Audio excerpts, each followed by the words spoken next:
اعوذ باللہ من الشیطان الرجیم، بسم اللہ الرحمن الرحیم۔ اگر کسی نے دعویٰ کیا یا اپنی عورت پر زنا کا جرم لگایا اور گواہ لانے کی مہلت چاہی تو مہلت دی جائے گی۔ حساب دیکھنے کے لیے مہلت دی جائے گی۔ اگر مہلت کے بعد ایک گواہ لایا اور دوسرا گواہ حاضر کرنے کے لیے اور مہلت چاہے تو پھر مہلت دی جائے گی۔ نبی صلی اللہ علیہ وسلم کے سامنے اپنی بیوی پر شریک بن سماح کے ساتھ تہمت لگائی تو آپ صلی اللہ علیہ وسلم نے فرمایا اس پر گواہ لا ورنہ تمہاری پیٹھ پر حد لگائی جائے گی۔ انہوں نے کہا یا رسول اللہ صلی اللہ علیہ وسلم، کیا ہم میں سے کوئی شخص اپنی عورت پر کسی دوسرے کو دیکھے گا تو گواہ ڈھونڈنے دوڑے گا؟ آپ صلی اللہ علیہ وسلم برابر یہی فرماتے رہے، گواہ لا ورنہ تمہاری پیٹھ پر حد لگائی جائے گی۔ پھر لعان کی حدیث کا ذکر ہے۔ دعویٰ کرنا یا کسی پر تہمت لگانے کے بعد اگر مدعی کے پاس فوری طور پر گواہ نہ ہوں تو اتنا اس عمر کی مہلت دی جائے کہ وہ گواہ تلاش کر کے عدالت میں پیش کرے۔ حلال بن امیہ کے سامنے اس کا اپنا چشم دید واقعہ تھا اور خود اپنی بیوی کا معاملہ۔ دوسری طرف ارشاد رسول اللہ صلی اللہ علیہ وسلم کیا کہ شرعی قانون کے تحت 4 گواہ پیش کرو۔ اس نے حیران و پریشان ہو کر یہ بات کہی جو حدیث میں مذکور ہے۔ آخر اللہ پاک نے اس مشکل کا حل لعان کی صورت میں خود ہی پیش کر دیا۔ آپ صلی اللہ علیہ وسلم نے لعان کے متعلق مفصل حدیث ارشاد فرمائی۔ اس سے یہ بھی ثابت ہوا جملہ حدیث نبوی کا اصل ماخذ قرآن کریم ہی ہے۔ عصر کی نماز کے بعد جھوٹی قسم کھانا اور زیادہ گناہ ہے۔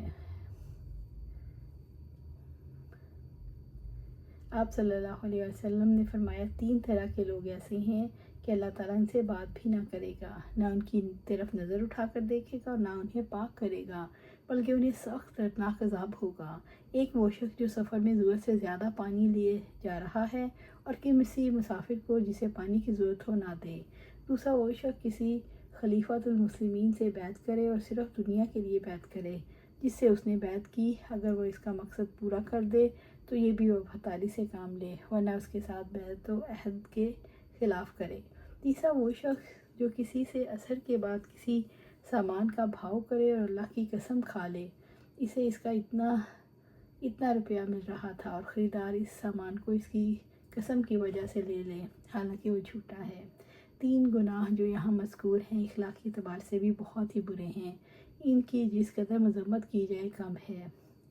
امام بخاری رحمۃ اللہ علیہ مذکورہ تیسرے شخص کی وجہ سے یہاں اس حدیث کو لائے۔ تجارت میں جھوٹ بول کر مال فروخت کرنا ہر وقت ہی گناہ ہے، مگر عصر کے بعد ایسی قسم کھانا اور بھی بدتر گناہ ہے کہ دن کے اس آخری حصے میں وہ جھوٹ بولنے سے باز نہ رہ سکا۔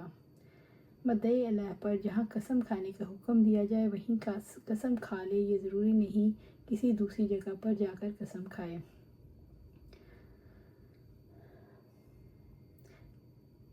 مروان بن حکم نے زید بن ثابت رضی اللہ تعالیٰ عنہ کے ایک مقدمے کا فیصلہ منبر پر بیٹھے ہوئے کیا اور مدعی علیہ ہونے کی وجہ سے ان سے کہا آپ میری جگہ آ کر قسم کھائیں، لیکن زید رضی اللہ تعالیٰ عنہ اپنی ہی جگہ سے قسم کھانے لگے اور منبر کے پاس جا کر قسم کھانے سے انکار کر دیا۔ مروان کو اس پر تعجب ہوا۔ نبی صلی اللہ علیہ وسلم نے اشعث بن قیس سے فرمایا 2 گواہ لا ورنہ اس یہودی کی قسم پر فیصلہ ہوگا۔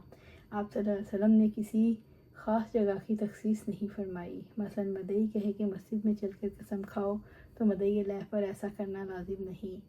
حنفیہ کا یہی قول ہے اور حنابلہ بھی اسی کے قائل ہیں، اور شافعیہ کے نزدیک اگر قاضی مناسب سمجھے تو ایسا حکم دے سکتا ہے، وہ مدعی اس کی خواہش نہ کرے۔ اللہ سبحانہ تعالیٰ سے دعا ہے ہمیں قرآن و سنت پر عمل کرنے کی توفیق دے، اس پر جمع دے اور جنت الفردوس کے اعلیٰ مقام پر اپنے پاس گھر عطا فرمائے۔ آمین یا رب العالمین۔